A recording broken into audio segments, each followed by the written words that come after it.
Sejumlah pasien Rumah Sakit Umum Daerah ND Nusa Tenggara Timur dievakuasi saat gempa mengguncang. Perawatan sementara terpaksa dilakukan di luar ruangan karena khawatir adanya gempa susulan. Tim SAR juga mulai menyalurkan bantuan ke wilayah yang sulit dijangkau.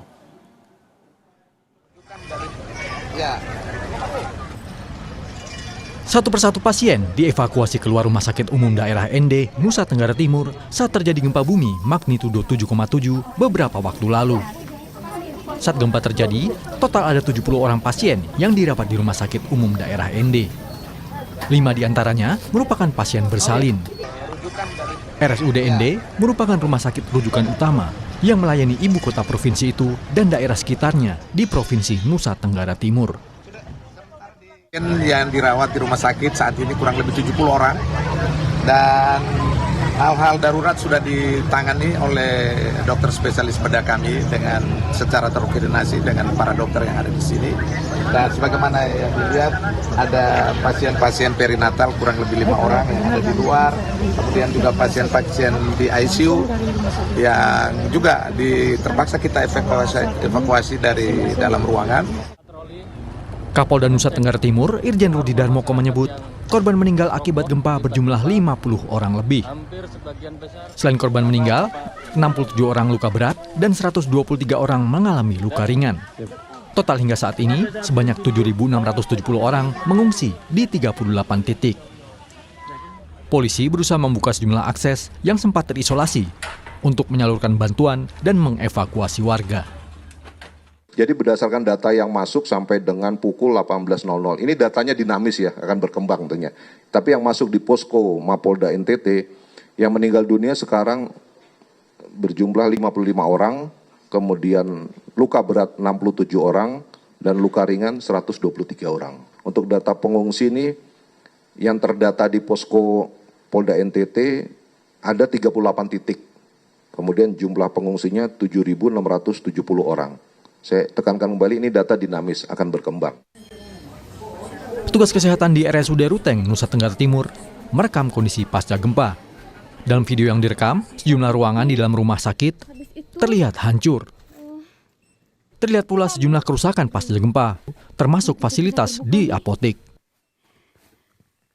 Gambar udara juga memperlihatkan kerusakan jalan dan infrastruktur pasca gempa magnitudo 7,7. Pemerintah daerah sempat memperingatkan warga pesisir untuk mengungsi ke tempat yang lebih tinggi. Namun, peringatan dicabut setelah BMKG menyatakan tidak ada perubahan permukaan laut yang signifikan. Pasca gempa di NTT, tim Basarnas juga mulai mengirim bantuan ke lokasi terdampak yang sulit dijangkau. Tim SAR membawa beras, makanan siap saji, air bersih, selimut, dan obat-obatan.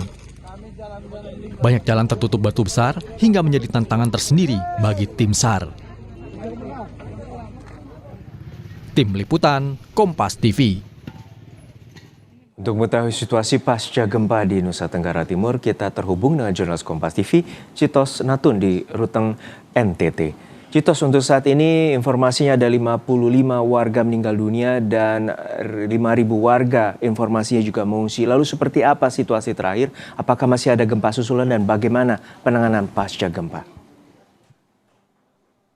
Baik, selamat siang Juno dan juga saudara. Memang untuk gempa susulan sendiri tadi ketika tiba di Ruteng di Kabupaten Manggarai ini memang kami sempat merasakan adanya gempa susulan yang terjadi pada pagi tadi. Dan kalau sampai siang hari ini memang belum ada gempa susulan, namun yang kami pantau di kota Ruteng sendiri, sampai sejauh ini masyarakat masih enggan untuk masuk kembali ke rumahnya dan lebih memilih untuk mendirikan tenda-tenda di depan rumah untuk berlindung begitu. Dan memang kalau kita lihat sampai saat ini pemerintah Manggarai begitu dan juga pemerintah pusat telah berkoordinasi untuk segera melakukan pengiriman bantuan berupa permakanan dan juga alat-alat kebutuhan yang dibutuhkan oleh warga khususnya di Kabupaten Manggarai ini sendiri. Dan kalau untuk sampai saat ini kami pantau di Rumah Sakit Umum Ruteng dan juga di Stadion Golodukal juga dipusatkan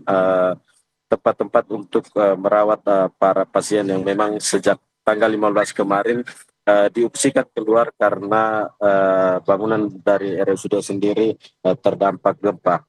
Dan untuk update terbaru Juno dan juga saudara, memang sampai saat ini tim dari BNPB, yakni Kepala BNPB, telah bergerak ke Kecamatan Riau begitu, karena memang di sana terdampak cukup parah. Karena itu sampai sekarang kami masih memantau seperti apa pergerakan di sana untuk pendropingan sejumlah barang bantuan, karena memang sampai saat ini masih beberapa wilayah yang terisolir. Juno. Jadi kita harapkan bantuan terutama di wilayah terisolir dapat tersalurkan dan juga bantuan bagi kebutuhan pokok terutama warga di sana segera diberikan oleh pemerintah setempat ataupun tim BPBD. Terima kasih atas laporan Anda, jurnalis Kompas TV Citos Natun dari Ruteng, Nusa Tenggara Timur.